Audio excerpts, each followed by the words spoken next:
사자는 이래 놀란다는 의미의 사자성어가 풍성학녀거든요. 이 풍성학녀도 시험에 나오는 이 사자성어이기 때문에요. 이참에 기억을 해두시기 바라고. 그 다음에 요 글자에다가 물이 달라붙어가지고 쓰이는 글자예요. 물이 달라붙어 쓰이면은 려, 로, 루까지 오면서 눈에서 나온 눈물과 관련돼서 눈물 눈자예요. 눈물 누선을 작업하다 뭐 할 때 쓰나 우라라 우라고 해서 쏘는 탄알이 체류탄이다 이거죠.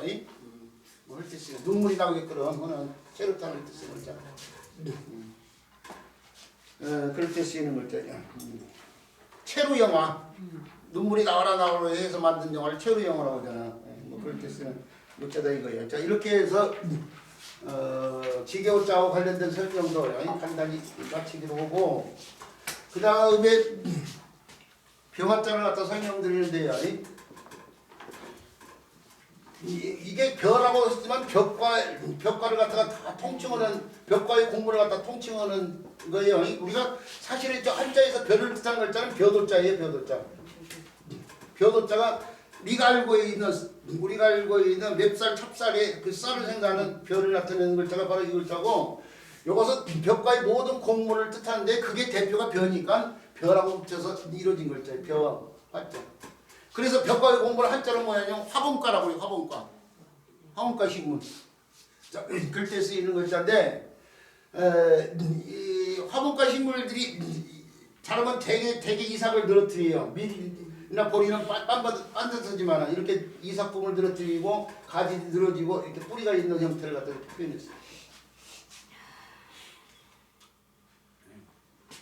자, 이참이에요. 요 벼가 그냥 벼가 아니고 벽과 공부를 대표해서 쓰여진 글자라는 거 알고 있어야 된다는 사실이에요. 그리고 요 글자는 뭐 길게 더 설명 드리고 싶은데 길게 하지 못해서 죄송한데 요건 다른 글자 구성에 도움을 위해서 음역하는 글자로서 이런 글자가 있고요. 이런 글자가 있는데요. 요 글자를 잘못 설명한 사람들이 굉장히 많아요. 오늘날에도. 그냥 글자를 놓고 보니까 고문자를 공부하지 않다 보니까 공자를 공부하지 않으면 오늘날에 쓰이는 것만 글자 놓고 말을 두드려 맞춘다가 아니에요. 구렁이 닿는 것이 벼를 갖다가 입으로 사이좋게 나눠먹는데 벼 이것도 이제 벽살로 생각하는 거죠. 아니?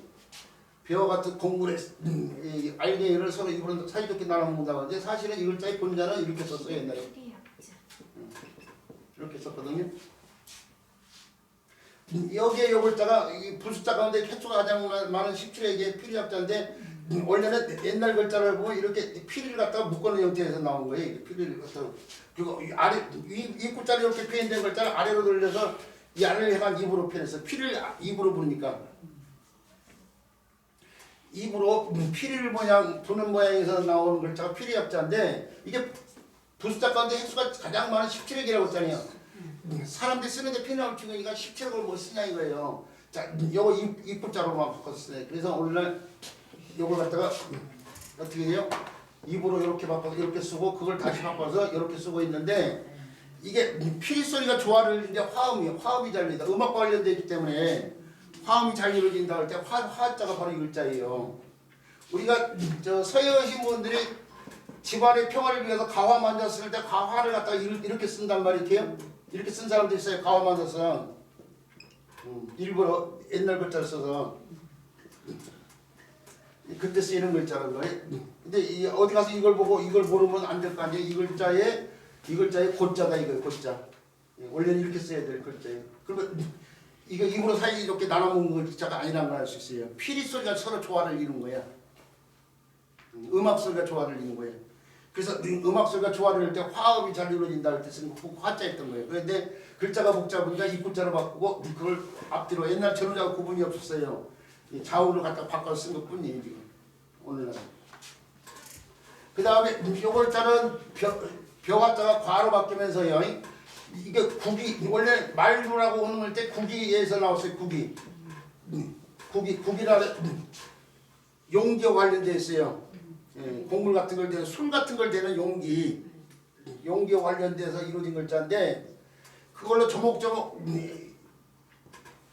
되는 상황이에요. 곡물 같은 걸. 그래서 조목받자고 뭐 국문과 영문과 할 때 쓰는 과목 할 때 쓰는 과자죠.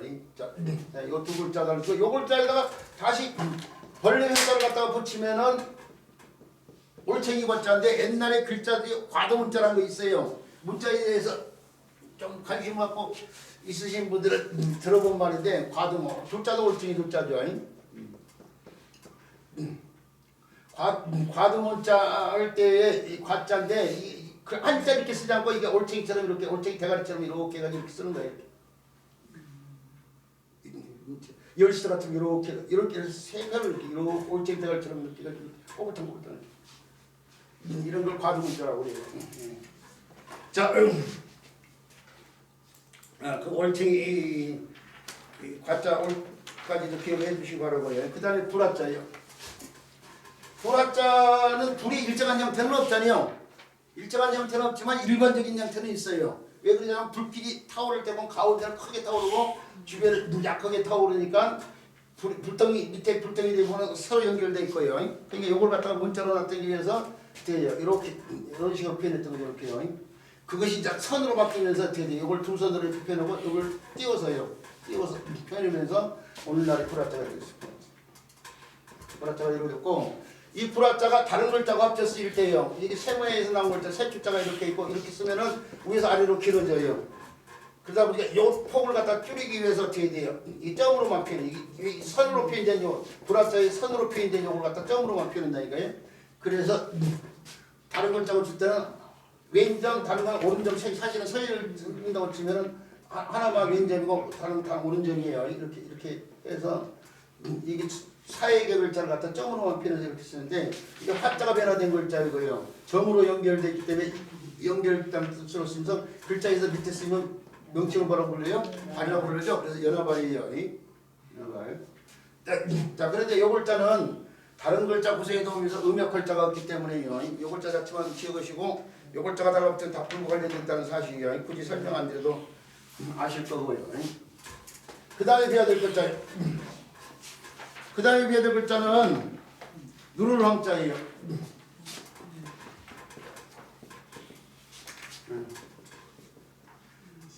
누렇다는 뜻을 나타내기 위해서 누르다는 뜻을 나타내기 위해서 이게 구체적인 색깔이라는 게 구체적인 형태가 없잖아요. 어떤 물체를 들어서 쓸 수밖에 없다니까요.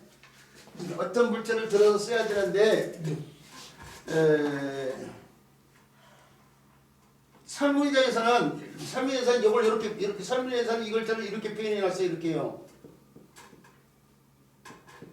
이렇게 표현이 돼 있으니까 요걸 넣고 종, 전 이게 요걸 갖다 받전자로 본 거죠. 그 다음에 남은 글자를 갖다가 남은 글자 요거 남은 핵이 요 핵이죠. 요 핵이죠. 이렇게요. 해. 그걸 이렇게 본 거죠. 요 글자가 소리를 음역을 한다고 봤어요. 이렇게. 근데 요 글자는 뭐 있냐? 요 글자는 이 글자의 이체자예요. 귓광자 이체자예요. 그러니까 광자가 황이 되면서 농토의 색깔과 관련돼서 누렇다라고 했는데 이게 이제 경강부인 시킨 설명이죠. 설명이 이제 잘못된 풀이야.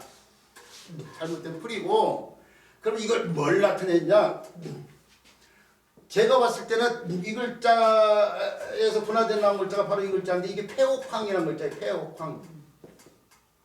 폐옥.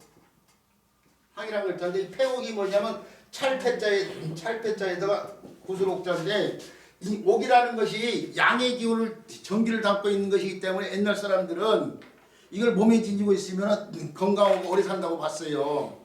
근데 이제 이 옥을 지닐 수 있는 사람은 신비 높은 사람일 수밖에 없어요. 그 신비 높은 같이 가진 높은 사람은 천자예요. 천자가 그래서 천자의 복식에 보면 폐옥을 쭉 늘어뜨리고 있어요.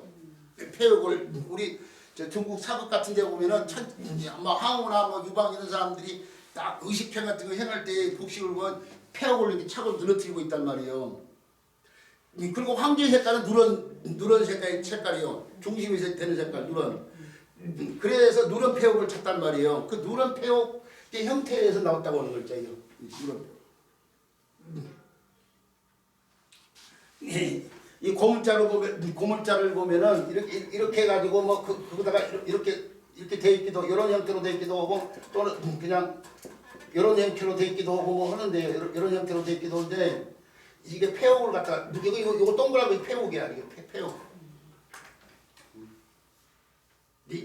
폐옥에서 가장 중요한 부위 옥 자체 옥 누런 옥. 자, 그래서 저는 조금 더 이게 아직도 연구를 해야 될 필요성이 있어요 없잖아 있다고 저는 보는데 그래도 그나마 가장 문학자들이 가장 많이 주장하는 경우는 폐옥과 관련된 상황이에요. 설문예자는 아니고요. 그래서 그렇게 여기에서 누르렁자가 있다고 보시고 요 글자는 다른 글자 구성이 도움되자 뭐 황인종을 때 쓰이는 글자고 뭐 황색신문이라든지 이거는 뭐예요? 황자가 달라붙어도 황토모 할 때 쓰이는 황자인데요. 요 글자가 음역하는 글자로서 기억을 해야 될 글자는 필요황자 같은 게 있고요. 생황이라는 악기에 쓰이는 필요황자예요. 그 다음에 음이 약간 바뀌어서 널불광자가 있고요. 황이 광이 되면서 집이 벽이 없이요 넓게 트여지는 그런 공과 관련돼서 벽이 없이 넓게 사방 같은 거 구경을 위해서 이거 광을 놓을 때 쓰는 광자거든요. 남은 광을 놓으면 기둥만 있지 벽이 없어요. 그 다음에 요 글자에다 다시 세금자가 달라붙으면은 셋돌광자가 돼요. 광부 탄광할 때 쓰는 글자예요. 그 다음에 흑토자가 달라붙으면 광광자 무덤광자인데 옛날 사람들이 오늘날 저 토장이에요 토장. 옛날 사람들이 땅을 파고 사람 그대로 묻었어요. 이제 후대로부터 관에다 넣고 묻지만 그런 무덤을 갖다가 토광묘라고 해요. 토광묘 우리 국사 시간에 배워요. 그럴 때 쓰이는 광자고요. 그 다음에 음이 약간 바뀌어가지고 이렇게 해가지고 황이 화으로 바뀌었어요. 황이 화으로 바뀌면서 손으로 넓힌다고 해서 넓힐 없자인데 확장하다 확대하다 할 때 쓰이는 글자고요. 그 다음에 나무 목자가 들었으면 황이 횡으로 바뀌면서요. 이 문에 가로지른 나무와 관련돼서 문에 가로지른 나무 관련돼서 가로연자가 됐다는 거 사실이에요. 종횡무진이라든지 뭐 헐뜯은 거지. 이게 원래 물도 위에서 아래로고 나무도 뭐 위에서 아래로 그러니까 상하로 어떤 물체의 흐름이라는 게 상하로 이루어져 있는데 그게 꺾어지는 것은 변화가 갑작스럽게 일어나는 방향이란 말이에요. 갑자기 그런 뜻이 있어요 이게요. 그래서 비명 행사할 때 쓰는 행자예요. 그리고 비명은 뭐예요? 이게 막 놀라가지고 막 소리를 지르는 비명으로 생각하는데 막 놀라면서 죽었다고 생각하는데 그게 아니에요. 안일 비자에다 목숨명자예요. 비명사에 하늘 구현 1000명인데 그것이 아닌 상태에서 갑자기 죽은 걸 비명행사라고 한단 말이에요. 근데 사람들이 비명행사가 그러면 요 비명으로 생각하게 소리를 지르면서 죽었다고 생각해요. 근데 요 소리를 지르는 비명은 요건 맞는데 행사까지 붙이면 안 된다 이거예요. 비명사의 비명은 이거예요. 하여튼간 어쨌든 간에 그럴 때 쓰는 형자라는 걸 알아두시고요. 그 다음에 점기유자 살펴볼게요.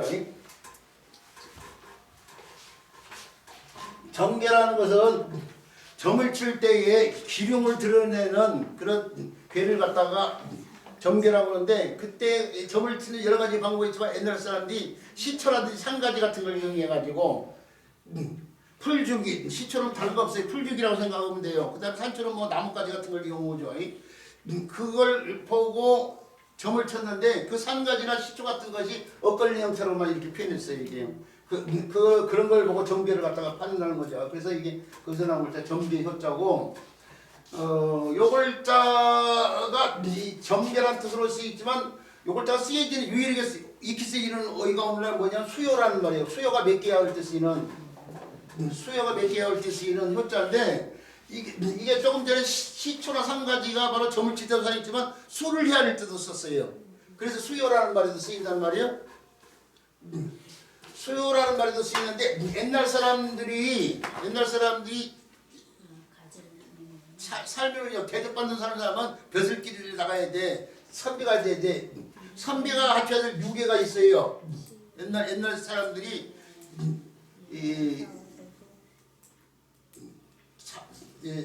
대접받고 살려면은 벼슬길 나가는 건데 그 벼슬길 나가서 선비가 되려면은 6가지 기회를 갖춰야 되는데 그 6가지 기회가 유계란 말이에요. 유계인데 그게 예, 악, 사어, 서수가 바로 이거란 말이에요. 그 서수 유계도라고 있어요. 중국 그러면 유계도라는 건데 그 유계도가 3가지가 이렇게 늘어져 있는 형태. 3가지를 갖다 여기는 엇갈려 이렇게 늘어놓은 형태거든요. 근데 이걸 배워야 돼. 그래야지 사람 대접을 받거든요. 그래서 배운다는 뜻과 관련이 되는 글자 이 글자가 달라붙는데 요 글자인데 요 글자가 이렇게 해가지고 이렇게 쓰면 아이한테 이제 가르친 거죠. 우리가 내 자식 태어나면 엘리베이터 탈 때 번호 갖다가 가르치자. 엘리베이터 1층 2층 이게 아이한테 이게 가르치는 거예요 지금. 이 가르칠 교자예요. 가르칠 교자인데 요 글자가 음역하는 글자가 가르칠 교자 이전에요. 가르칠 교자 이전에 이렇게 해가지고 이렇게 쓰이는 글자예요. 요걸 갖다가 호대로면서 정계요자하고 고기요자가 6단어를 갖다가 위아래 쓰기 좀 길어지니까 오늘날 이렇게 써요.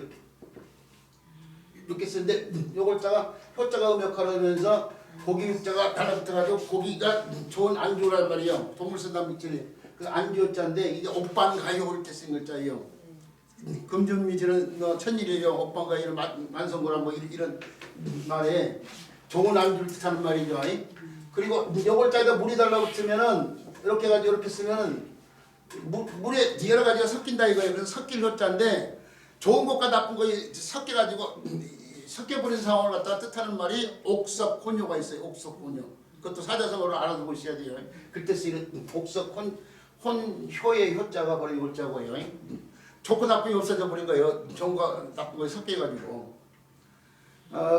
그런 것처럼 여기에 요글처럼 요글자도 오늘날 이렇게 많이 쓰죠.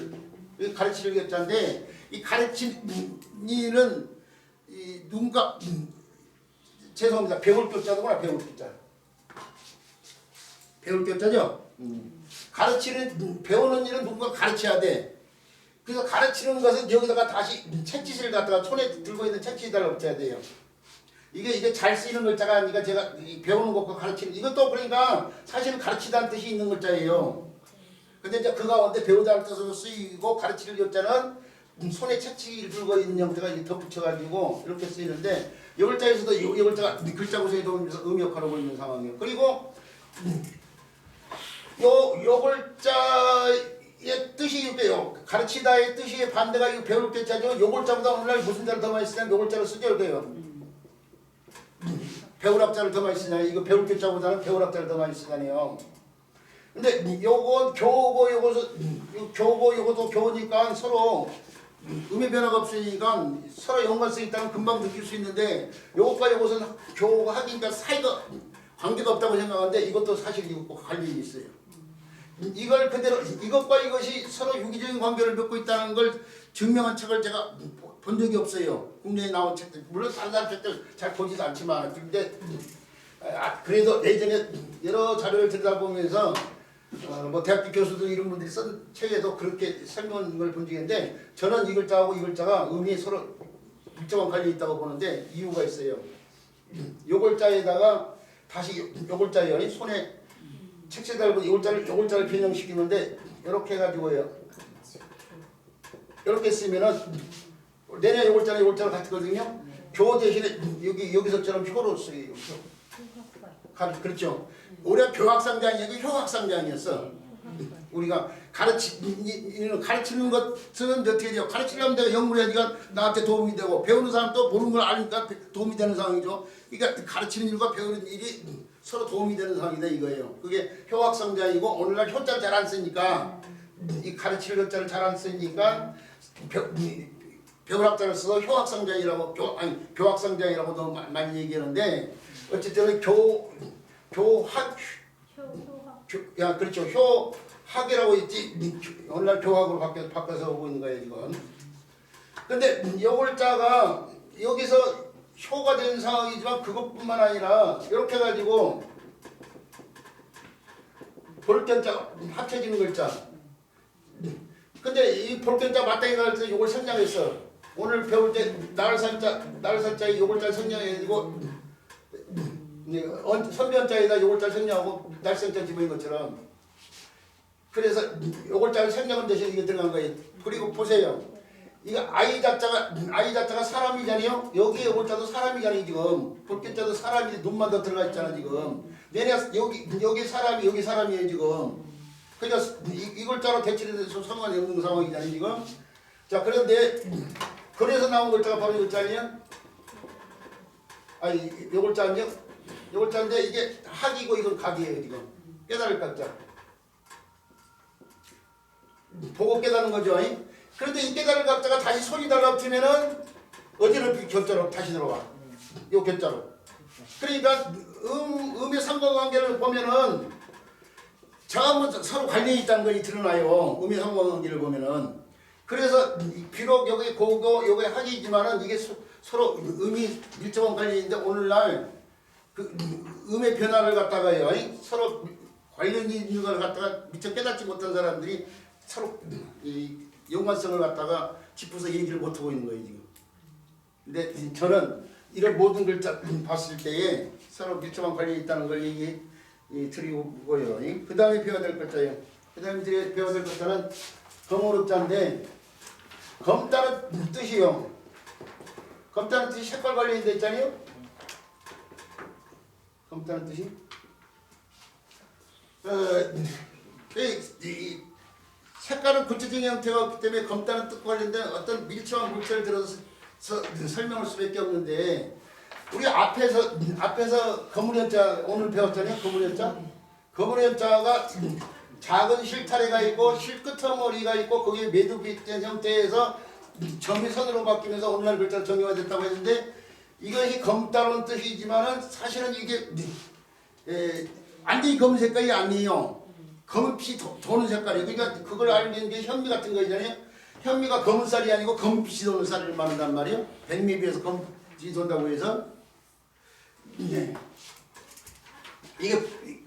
좀 더 구체적으로 하면 붉은빛이 도는 검은빛이라고 해요.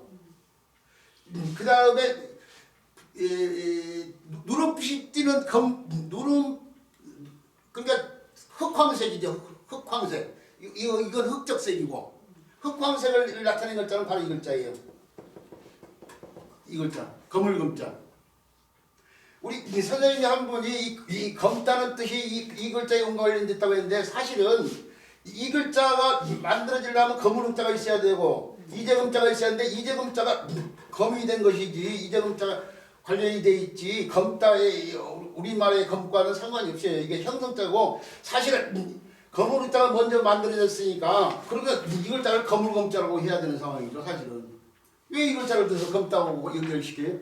이 글자 진짜 검은 것은 이거이고 그것이 먼저니까 검다는 뜻을 나타내는 이 글자를 들어서 얘기해야 될 거 아니에요? 우연의 일치로 검다와 이 글자가 음이 같은 것뿐이지 이 글자하고 우리말 검다하고 연관성은 없어 보인다는 걸 말씀드리고요. 그리고 이건 정확히는 검은색이 아니고 흑황색이에요. 흑황색과 관련된 검물금자라는 거 알아두시고요. 그리고 이 글자는 설문의자에서 종, 염, 그 다음에 이걸 이렇게 표현했거든요. 여기에 옛날 소전의 형태예요. 소전의 형태를 보면은 이런 식으로 표현했단 말이에요. 출상 창 이렇게 나왔어요. 이게 이 창창자의 이체자예요. 창창자.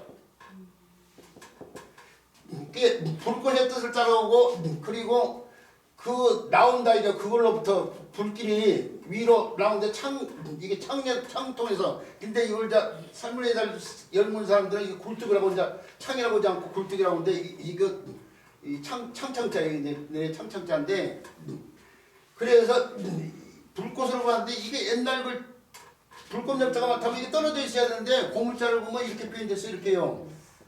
사람의 형태로 완전히 떨어져 있지 않아요. 불꽃 역으로 보는 것 자체부터 지금 잘못인 거예요. 지금 불꽃 역자로. 사실은 고물자를 보면 이렇게 붙어 있고 거기에 점들이 이렇게 보이고 그런데 이게 뭘 표현했냐? 사람 얼굴 부위잖아요. 얼굴 부위. 사람의 머리를 갖다가 이렇게도 표현하잖아요. 생각 살짝 이게 머리잖아요. 그러니까 요걸 이렇게도 표현해가지고 거기다 점을 추가해서 이렇게도 표현하는데 이게 고문자예요. 거문자예요. 고문자. 이렇게 사람 머리 부분에 점이 뭐냐 뭐로 지금 경영을 강한 걸 표현한 거예요. 지금 묵청. 옛날 사람들이 전통적인 중국의 오형이 있는데 그게 경영이 있고 그 다음에 코를 베는 의형이 있고 그 다음에 남녀 생식기를 자르는 궁형이 있고 그 다음에 발목을 자르는 오령이 있고 그 다음에 이제 사람 자체를 죽이는 대변이라고 해가지고 사연이 있는데 그 가운데 경영 자잘경 경을 친다고 할 때 쓴 경이에요. 지금 이걸 경영을 묵경이라고도 하는데요. 먹을 살림이기 때문에요. 또 자자 찌를 짜서 자자형이라고도 하고 글자를 갖다 새기는 거예요.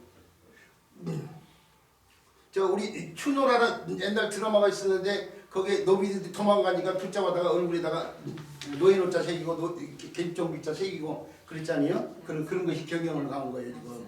네. 자 그런 상황인데 그런 병인이 검은 몫으로 행해지기 때문에 거기서 검자의 뜻이 나왔다고 보는 게 더 온당한 거예요. 요 글자가 다른 글자 구성에 도움돼서 음역하는 글자가 두 글자가 있는데요. 그 글자가 먹묵자가 있고요.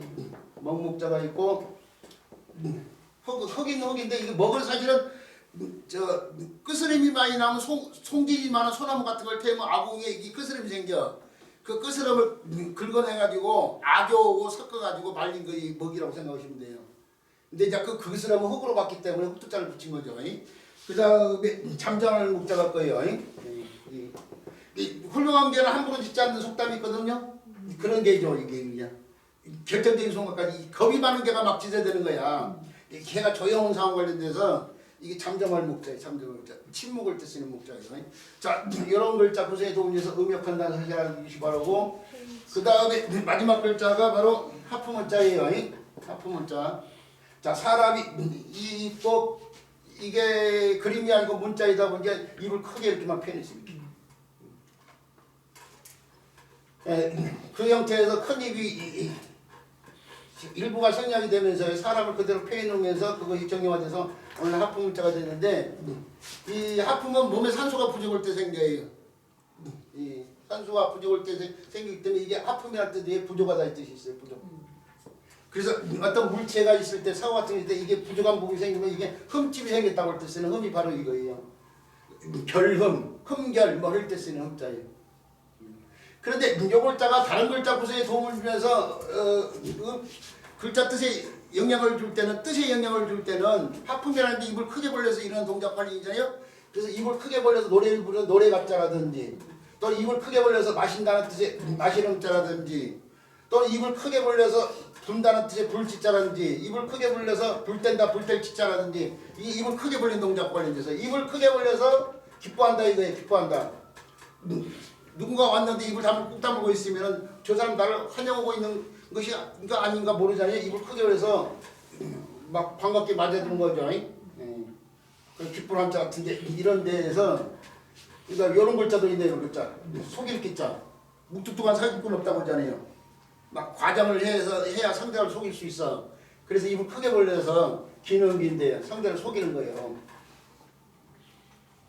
자, 이런 데 쓰여진 글자 하품문자인데 그런 쓰임을 알아두고요. 요 글자가 음역하는 글자로서 하나의 글자를 알아두고 넘어가는데 이게 흠, 금, 감까지 오면서 흙에 파여진 구덩이 관련된 구덩이 감자, 구덩이 감자고 요 감자가 쓰여지는 말이 우리나라 태국 아까 정교자를 배웠는데 태극기 우리나라 사람들한테 태극기를 그려보라고 하면 태극기 묶는 사람이 엄청나게 많아요.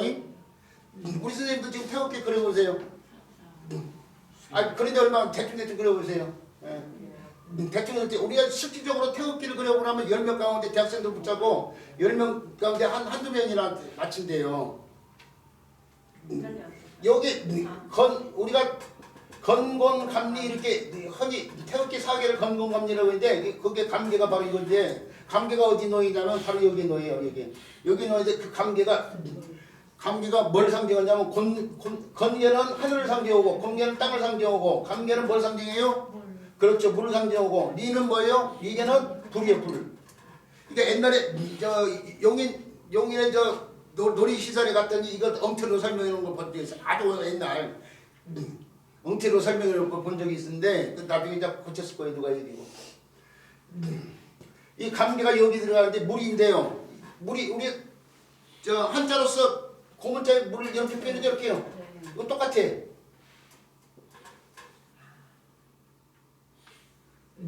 불화자 불의 기운이 양기 이렇게 불화자인데 이렇게 귀이 확 꺼진다고 이렇게 생각. 이게 가운데 점 두 개가 이렇게 들어간 거예요. 이게 이게고 이게 감개예요. 이게 하늘이 눈에 보이지 않는 기운이 가득 차 있어. 이 기후에 가지고 하늘이 보니까 걱정한다는데 무너지지 않는 것이 기운이 가득 차 있는 거 아니에요? 근데 땅에는 어떻게 세상 만물이 솟아나니까 이렇게 음계로 만물이 솟아나니까요. 음계 세계로 이렇게 펴는 거 아니에요. 이렇게. 그래서 건, 이, 감, 곤, 그 감계가 바로 이거예요. 감계. 그때 쓰는 감자. 근데 이렇게 요것을 이계하고 감계를 흔히 바꿔서 쓰는 사람들이 서너 명 나와. 그러면 한 7명 정도는 맞춰야 될 거 아니에요? 근데 한 5명 정도가 어디 틀리냐면은 태극해. 요걸 이렇게 쓴 사람들이 너무 많아. 이렇게 올라갔다 내리는 사람들은 지금 우리 선생님들 보면 이렇게 해놓은 사람 이렇게 했을 거예요. 이렇게. 근데 내려갔다가 올라가야 돼. 내려갔다.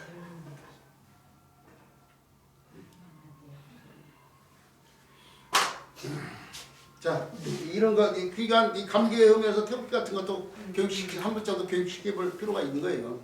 자, 이렇게 해서 오늘 제가 좀 수업이 늦었는데 오늘 수업은 여기서 마치도록 하는데 죄송스럽네요. 너무 빠른 속도로 수업을 해가지고. 자, 오늘도 수업 들어고맙습니다. 수고했습니다. 다 맞춰서 됐습니다.